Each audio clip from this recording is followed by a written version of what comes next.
Hey, good morning, guys. This is the day after I'm recording this voiceover, but pretty much this is day two. I was doing back day today. Start off with a T-bar row, 3 plates. With the T-bar row, I just like to put as much pressure and throw my whole body on the chest support as much as I can, and just it's pretty much going to be all elbow drive and a bit of shoulder drive in the sense that I might shrug at the top. But if not, I just want to drive my elbows as far back as possible.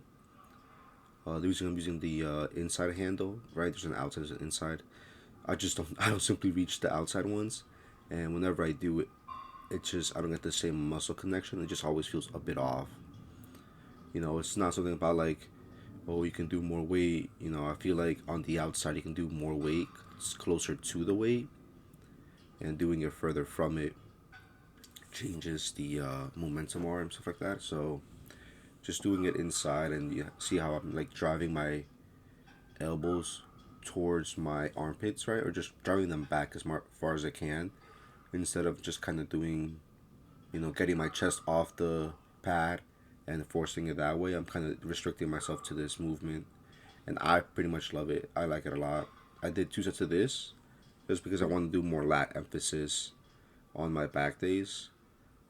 I'm gonna cough right now. I always think that building back thickness is important.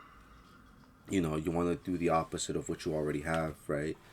So if you already have that back thickness, you want to get that width. If you already have that width, you want to get that thickness.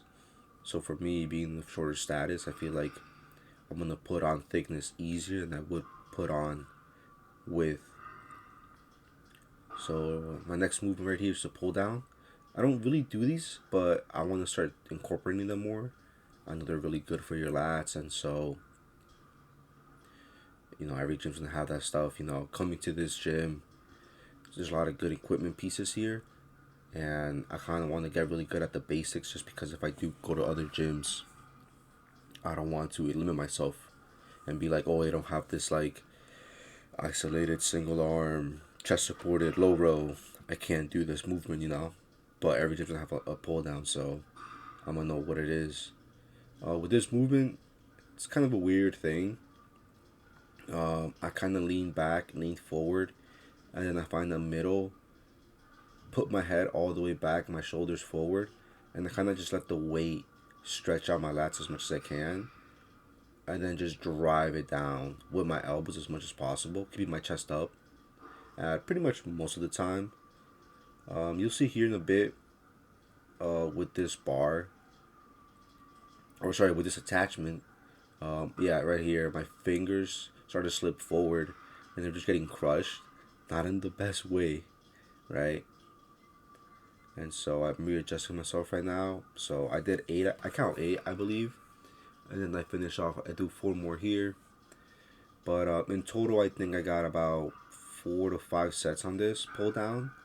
I went from 120 to 100, and that's pretty much how I went with this workout. I try to keep my stuff like pretty simple in a sense. Um, there's no reason to complicate most workouts, especially with your back. I feel like the more exercise selection you add, the more complicated it gets. And being that it's a muscle heavily dependent on mind muscle connection, right? You need to know that oh, my rumbles are working, oh, my lats are working, or I feel like if you keep it nice and simple and you just work on the basics, like right here, all I really did was a T-bar row, a pull down, and a dumbbell row right now, which is what I'm doing, which is what you guys are seeing me set up and do. Super simple, nothing crazy, right? And so I feel like if I were to, now that I have these super simple concepts in my workouts, feeling the muscles is gonna be so much better. With these, I was watching a Hani Rambod video recently that he did with Furs, with the Miracle Bear. He was doing through a back workout, and for these, I usually always like do a rolling motion. So I would swing my arm in front of me, and I would swing it back. or I would like roll it forward and roll it backwards. He's not to do that anymore and just to like drop the weight. So that's what I'm trying to do. There's a bit of swing in the front. I'm seeing that, so I need to just like drop the weight from where it is. But I get like the nastiest stretch at the bottom and just a really good contraction at the top. Usually the hundreds. If I'm being honest with you, I might just even lower them, but just because I feel like I can get a better contraction. I also saw this other video where this I don't know if it was Hani Rambod, but it was no, it was Sir Kyle saying how when you contract, the harder you contract the muscle, the easier it is for it to stretch. So I think I need to pick a lighter weight, contract really hard at the top, and just let that joint stretch me out. Pause all the way down. Um,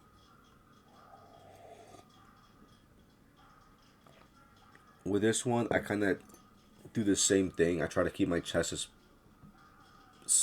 neutral as possible. Obviously, sometimes I will like bring it forward, bring it up, but for the most part, I try to just keep my shoulder and my elbows to do most of the driving here, and then my hands are always just gonna be as hooks.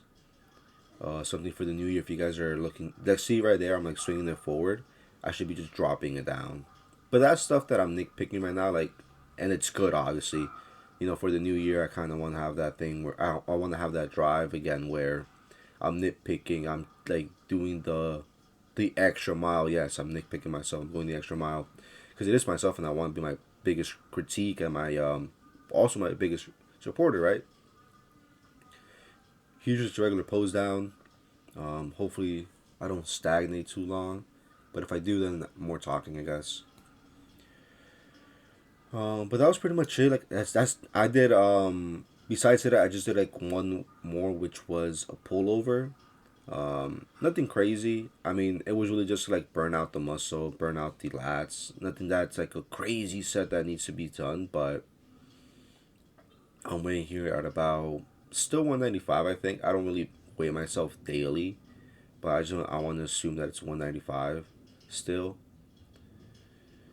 Just going through my mandatories. So lat spread, double by from the front. This is my favorite classic pose, I guess, but just like pose in general. It's the teapot, I think it's called. I really like it. And then we turn to the back. This is what, the most important thing right up the back there. But damn, I am just. The bulk was good. I grew a lot, don't get me wrong, but most of the fat, dude, it's just stored in my back. But for some reason, I kind of like. I enjoy it here. I'm not gonna pause it because it's not gonna translate. But if you guys go back, I like it. I kind of like this physique more right now. I know it's a bit high in body fat percentage, but everything is kind of symmetrical. So maybe that was a good thing. Don't be afraid to bulk, right? So for the new year, if you guys are like scared of bulking or scared of cutting, I've done both. I've picked up the fork, I've dropped the fork.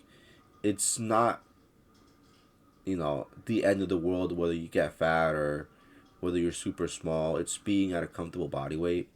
The video's gonna end here, but I'm gonna continue talking, and you guys are gonna be able to see maybe something else that I'll put here. But I want to say that it's just growth. You want to grow, and where you're gonna grow the most when you're eating more. If you have more calories in you, you're gonna eat more, right? Um, Sad to say, sometimes you do need to get a bit fluffy. I think that's fine. I think as a man, I think being a bigger man is gonna increase your confidence and it's gonna make you look better. Now, I'm not saying to be a bigger man, as in fat, right? Even if you see the video here, I don't wouldn't consider myself fat. Yes, I'm like pushing technically on the BMI scale, I'm pushing obesity. But if you were to see me and I were to tell you that, you would be confused. You would be like, wait, you're obese? You don't look obese, right? Um, having like, it's not even like I don't even want to say like having muscles, but just being at a healthy fat percentage is gonna be good for you. confidence is super.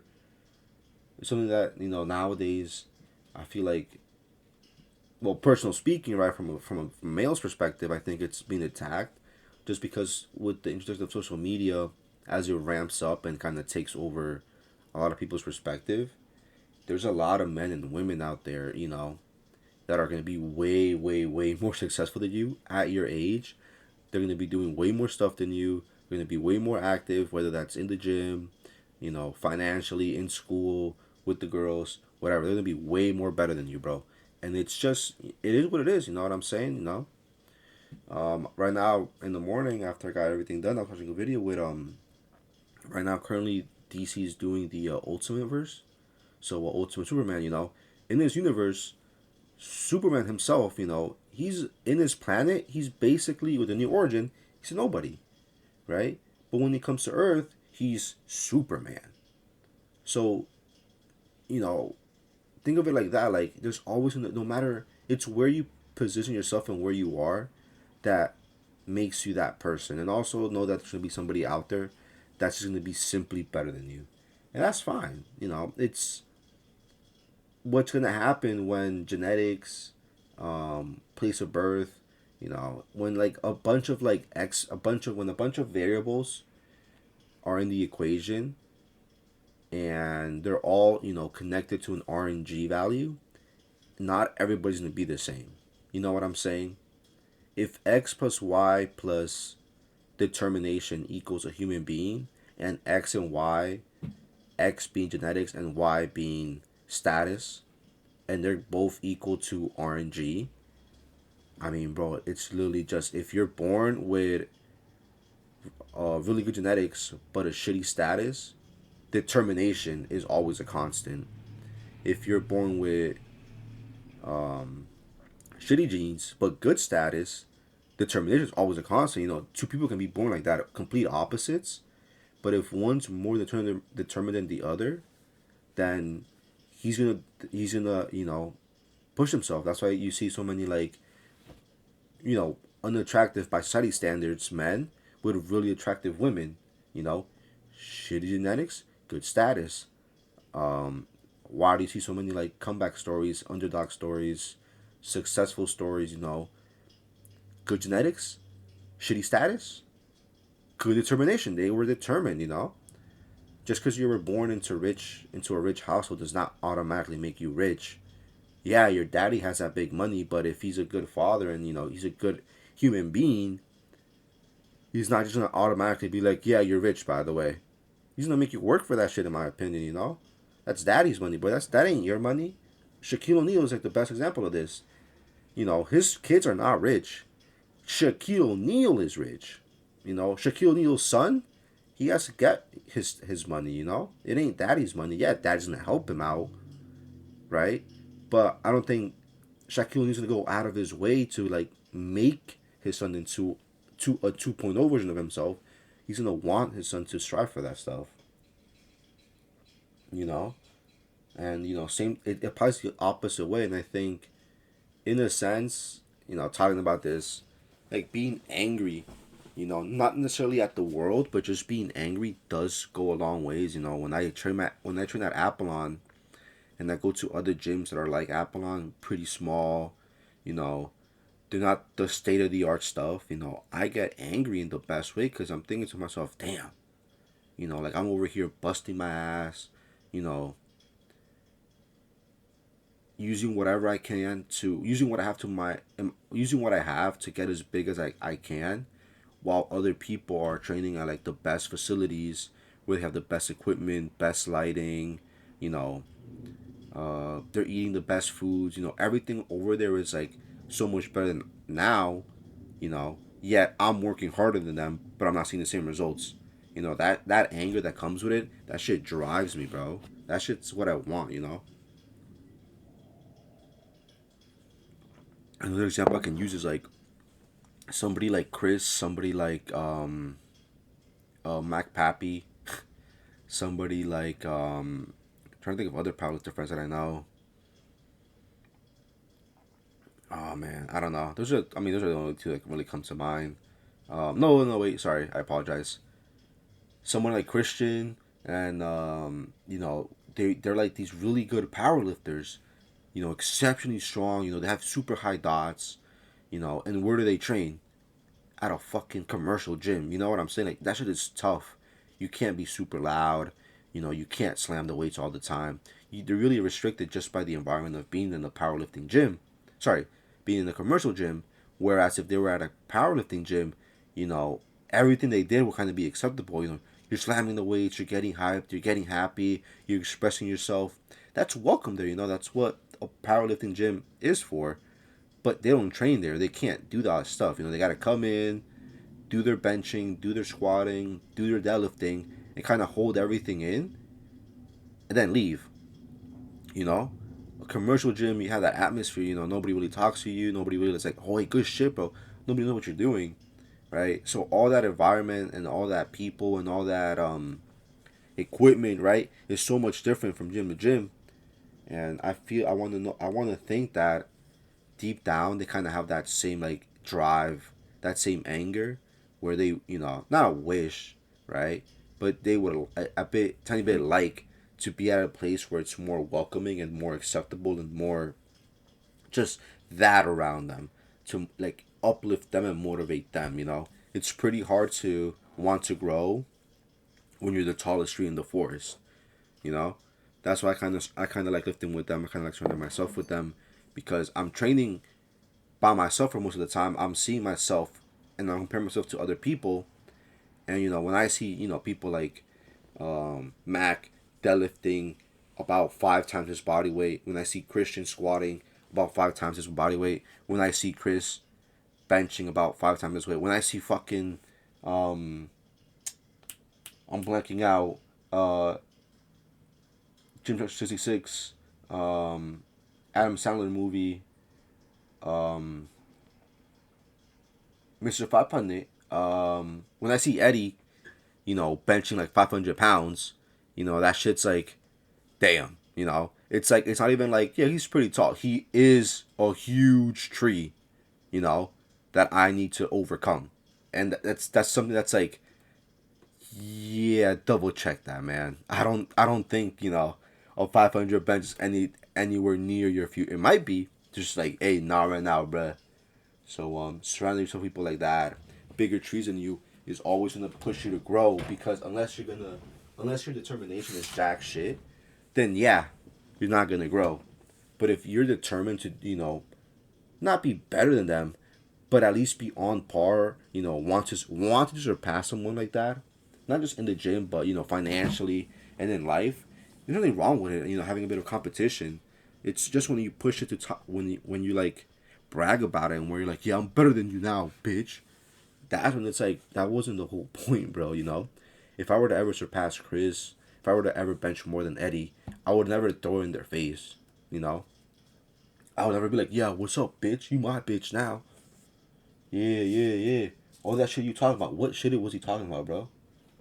You know, people want to have fake ops nowadays. Why can't we just like be like, yeah, man, I'm doing this for my supporters. All the haters can watch, but I'm really doing it for my supporters. Do it for the people you believe in. Don't have like this like bad mentality towards the world. A few bad apples here and there are really gonna keep you away from like chopping this really beautiful tree down. That's giving you, that's providing for you. Really, like, I don't know, food for thought. And for the new year, I'm kind of having this mentality where I'm just, actually no, my mentality is the same for the new year, bro. I'm not changing that shit, bro. Only thing that's changing for the new year is, number one, I'm cutting. Number two, I'm keeping a training log finally. I think I showed you guys last video. And number three, uh, swag money. I want to get fucking money. I don't know. That's like the major goal, is to be financially good again. So I still got bread on me. Don't get me wrong. It's dwindling. I'm spending it correctly, but I want to have more of that shit, dog. Oh, money's the root of all evil. Hey, man, you can say that shit all you want. I'll be saying, yeah, you're right. In a fucking nice ass car or a house, Nah, damn, bro. I'm a fucking evil ass motherfucker. I'm burning. I'm going straight to hell. But you know what? I'm gonna have this nice ass house, and I'm gonna be able to provide. You know, shit like that's really gonna like, motivate me, make me happy. Got a girl now, so that's even more motivating, for a fucking reason. Me personally, I like to spend a lot of money and I like to buy a lot of shit, so it'll help me. Hey, I want to buy her that shit. Yeah, you better fucking make some good bread, bro. You wanna have that nice ass life? You better make some good fucking bread. So that shit's nice. It's my motivation. People can disagree with me, and that's fine. That's their opinions. From their point of view, they're correct. From my point of view, I'm correct. And so, the argument would literally just be me trying to convince them against their point of view, and I won't really be able to do that. So, with that being said, thank you guys for watching. I know it's kind of a fucking rant again. I'm sorry, but you guys clicked on this video. You guys knew what to expect. Uh, I guess today would be arm day, and you guys are gonna see that tomorrow, and it'll be leg day, etc., etc. So, I'm still sort of consistent. I don't know. I'm not uploading, but I understand. But yeah, thanks for watching. I'll catch you guys for tomorrow or today, later today. Bye, later.